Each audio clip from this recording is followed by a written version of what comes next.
नमस्कार दोस्तों, स्वागत है आपका आपके अपने YouTube चैनल गंगा पार जंक्शन में। दोस्तों, जैसा कि आप देख रहे हैं, आज हम किस टॉपिक पर बात करने वाले हैं। जी हाँ, आज हम बात करेंगे भारतीय संविधान एवं राज्य व्यवस्था। इसका पार्ट 2 है ये। इससे रिलेटेड कुछ क्वेश्चंस हैं इंपॉर्टेंट, जो प्रतियोगी परीक्षाओं में अधिकतर पूछे जाते हैं, उनके विषय में हम बात करेंगे। और वीडियो के अंत में मैं कुछ अलग से आपको फैक्ट बताऊँगा जिसकी जानकारी आपको होना आवश्यक है, जो हमारे संविधान से संबंधित होंगे। तो चलिए वीडियो को स्टार्ट करते हैं।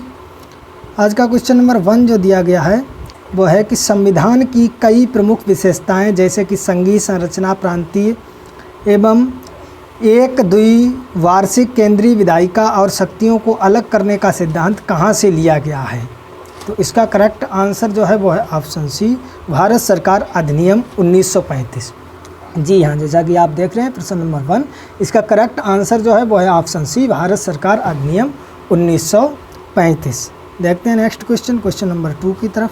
क्वेश्चन नंबर 2 दिया गया है कि प्रधानमंत्री कार्यालय पीएमओ के बारे में कौन सा कथन असत्य है। जो ये कथन दिए गए हैं कि पहला कथन दिया गया है कि यह संवैधानिक संस्था है, और वी दिया गया है यह प्रधानमंत्री के लिए एक कर्मचारी एजेंसी है, और दिया गया है सी, इसे एक विभाग की स्थिति दी गई है, और डी दिया गया इसके अंतर्गत कोई संलग्न और अधीनस्थ कार्यालय नहीं है।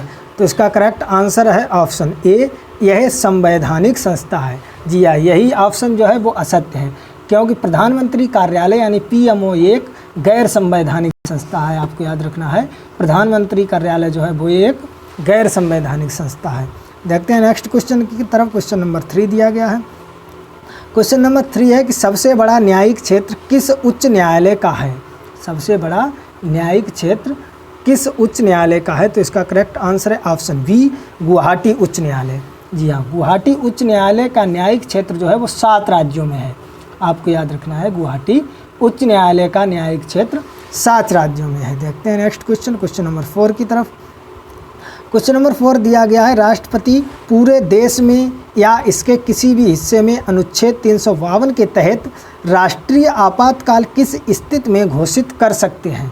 क्वेश्चन नंबर 4 जैसा कि आप देख रहे हैं, तो इसका करेक्ट आंसर है ऑप्शन डी, 1 व 2 दोनों। यानी एक जो दिया गया है फर्स्ट बाह्य आक्रमण, और सेकंड दिया गया है सशस्त्र। तो ये दोनों सही हैं, इसका ऑप्शन जो है वो डी सही है। जी हाँ, 44वें संविधान संशोधन 1978 के तहत आंतरिक अशांति शब्द को हटाकर सशस्त्र विद्रोह शब्द जोड़ा गया।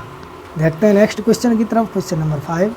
क्वेश्चन नंबर 5 दिया गया है, संविधान का अनुच्छेद 123 किससे संबंधित है। संविधान का अनुच्छेद 123 किससे संबंधित है। तो इसका करेक्ट आंसर है ऑप्शन ए, राष्ट्रपति के अध्यादेश। जी हाँ, किससे संबंधित है। संविधान का अनुच्छेद जो 123 है वो किससे संबंधित है, राष्ट्रपति के अध्यादेश से। भारतीय संविधान का अनुच्छेद 123 जो है राष्ट्रपति के अध्यादेश से संबंधित है। आपको इसकी जानकारी होनी चाहिए। देखते हैं नेक्स्ट क्वेश्चन नंबर 6 की तरफ। क्वेश्चन नंबर 6 दिया गया है, भारत के निर्वाचन आयोग के चुनाव से कौन सा चुनाव संबंधित नहीं है।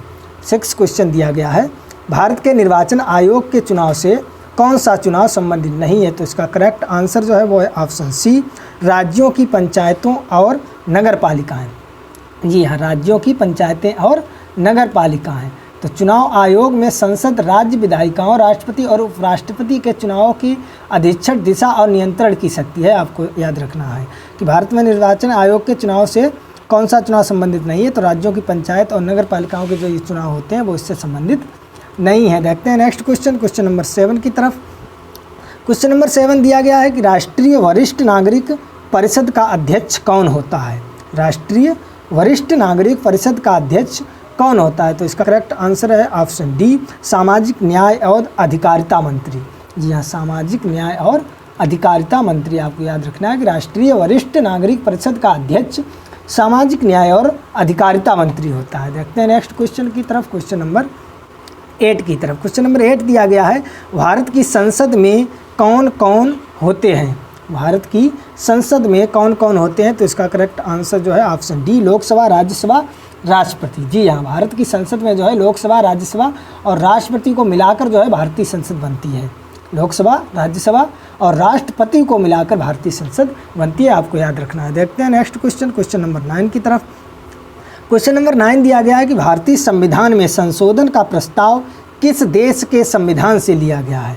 भारतीय संविधान में संशोधन का प्रस्ताव किस देश के संविधान से लिया गया है। तो इसका करेक्ट आंसर जो है ऑप्शन बी, दक्षिण अफ्रीका।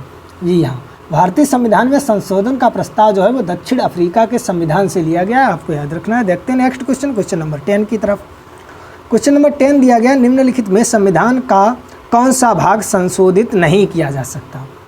जो नीचे दिए गए हैं कि निम्नलिखित में से कौन सा भाग संविधान में जो है वो संशोधित नहीं किया जा सकता है। तो इसका करेक्ट आंसर जो है वो है ऑप्शन डी, न्यायिक समीक्षा।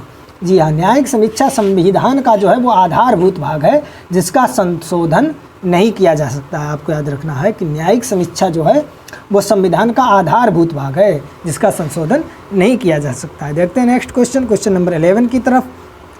क्वेश्चन नंबर 11 दिया गया है कि अब तक किसी भी चुनाव में भारत के किसी भी निर्वाचन क्षेत्र में उम्मीदवारों की अधिकतम संख्या क्या है। तो इसका करेक्ट आंसर जो है वो है ऑप्शन डी, 1033। जी हाँ, तमिलनाडु के मोदाकुरुचि विधानसभा क्षेत्र में 1996 में तमिलनाडु विधानसभा के आम चुनाव के दौरान 1033 चुनाव उम्मीदवार थे, मतपत्र पुस्तिका के रूप में थे। तो आपको याद रखना है कि अब तक किसी भी चुनाव में अधिकतम संख्या कितनी है, 1033। जो 1996 में तमिलनाडु विधानसभा में जो चुनाव हुआ था उसके दौरान जो है उम्मीदवारों की संख्या 1033 थी। देखते हैं नेक्स्ट क्वेश्चन, क्वेश्चन नंबर 12 की तरफ। क्वेश्चन नंबर 12 दिया गया है कि ईवीएम यानी इलेक्ट्रॉनिक वोटिंग मशीन, ईवीएम तो आप जानते ही होंगे, ईवीएम यानी इलेक्ट्रॉनिक वोटिंग मशीन भारत में पहली बार कब प्रयोग की गई। भारत में पहली बार कब प्रयोग की गई। तो इसका करेक्ट आंसर है ऑप्शन ए, 1989-90। जी हाँ, इसका करेक्ट आंसर जो है वो 1989-90 यानी 1989 में सर्वप्रथम भारत में जो है ईवीएम इलेक्ट्रॉनिक वोटिंग मशीन का प्रयोग किया गया। देखते हैं नेक्स्ट क्वेश्चन, क्वेश्चन नंबर 13 की तरफ।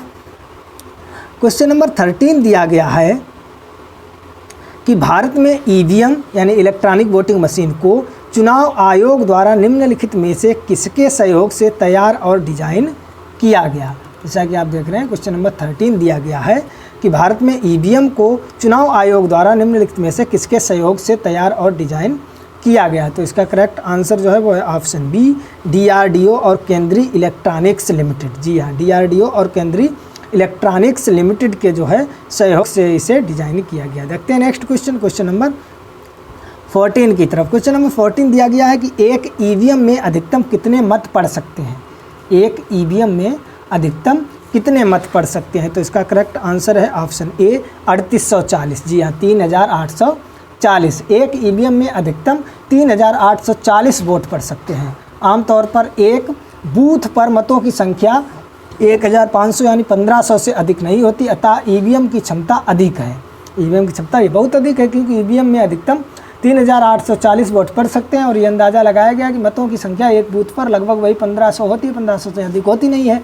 तो ईवीएम के लिए ये जो है इसकी बहुत अधिक क्षमता है, इसमें बहुत अधिक वोट जो है पड़ सकते हैं।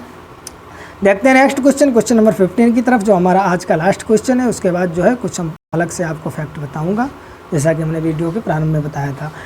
लास्ट क्वेश्चन है क्वेश्चन नंबर 15 की मतदान निगरानी प्रणाली पहली बार किस राज्य में लागू की गई। मतदान निगरानी प्रणाली पहली बार किस राज्य में लागू की गई। तो इसका करेक्ट आंसर है ऑप्शन ए, गोवा। जी हाँ, मतदान निगरानी प्रणाली पहली बार जो है गोवा में लागू की गई।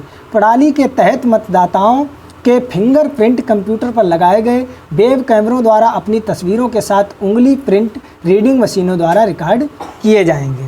तो आपको याद रखना है कि मतदान निगरानी प्रणाली पहली बार किस राज्य में लागू की गई। किसमें की गई?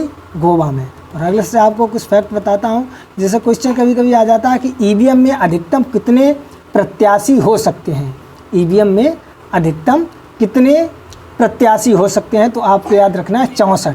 जी हाँ, ईवीएम अधिकतम जो है 64 उम्मीदवारों को पूरा कर सकता है। बैलोटिंग यूनिट में 16 उम्मीदवारों के लिए प्रावधान है। यदि उम्मीदवारों की कुल संख्या 1600 अधिक हो जाती है तो दूसरी बैलोटिंग यूनिट से पहले बैलोटिंग यूनिट्स के समांतर जोड़ा जाता है। और अगर इसी प्रकार उम्मीदवारों की संख्या 32 से अधिक हो जाती है तो एक और उसी को जोड़ देंगे समानांतर में। अगर 48 से अधिक हो जाती है तो इससे फिर एक और जोड़ देंगे। तो अधिकतम जो है वो 64 उम्मीदवारों को पूरा करने के लिए चौथी बैलोटिंग यूनिट को जोड़ा जा सकता है, इसके अधिकतम नहीं जोड़ सकते हैं। अब आप कहें कि 64 के बाद फिर आप जोड़ देंगे 16 को, पाँचवीं नहीं, अधिकतम जो है वो 4 ही बैलोटिंग जोड़ सकते हैं और 4 में 16 16 यानी 64 हो जाएंगी, आपको याद रखना है। और आ जाता है कि प्रश्न कि यदि चुनाव के दौरान चुनाव प्रत्याशियों की संख्या 64 से अधिक हो जाए, जैसा कि अभी हमने बात बताया है कि अधिकतम 64 होती है, और यदि चुनाव के दौरान जो है प्रत्याशियों की संख्या 64 से अधिक हो जाए तो चुनाव आयोग क्या करेगा। भाई उसमें तो जो है हमने बताया था कि एक बैलोटिंग में 16 होते हैं और हम समानांतर में 4 जोड़ सकते हैं, 16 चौको 64, और अगर 64 से अधिक हो गई फिर हम वहाँ पर क्या करेंगे। तो वहाँ पर आपको याद रखना है कि जो है फिर हम उसमें वहाँ ईवीएम से नहीं पढ़ सकते हैं कि इस सीट पर वहाँ पर जो है वो ईवीएम की जगह फिर बैलेट बॉक्स से चुनाव होंगे। आपको याद रखना है कि अगर प्रत्याशियों की संख्या जो है 64 से अधिक हो जाती है तो उस जगह पर फिर ईवीएम का प्रयोग नहीं किया जाता, उस जगह पर बैलेट बॉक्स का प्रयोग किया जाता है। कि ईवीएम में अधिकतम 64 प्रत्याशियों के लिए मत पड़ सकते हैं और 64 से अधिक प्रत्याशी होने पर सीट पर चुनाव बैलेट बॉक्स में होता है, आपको ध्यान रखना है। जैसे और प्रश्न आ जाते हैं कि आमतौर पर चुनाव आयोग के नियमानुसार पोलिंग बूथ मतदाता के घर से अधिकतम कितनी दूर होना चाहिए। जो पोलिंग बूथ होता है वो मतदाता के घर से अधिकतम कितनी दूरी पर होना चाहिए, तो अधिकतम 4 किलोमीटर की दूरी पर होना चाहिए।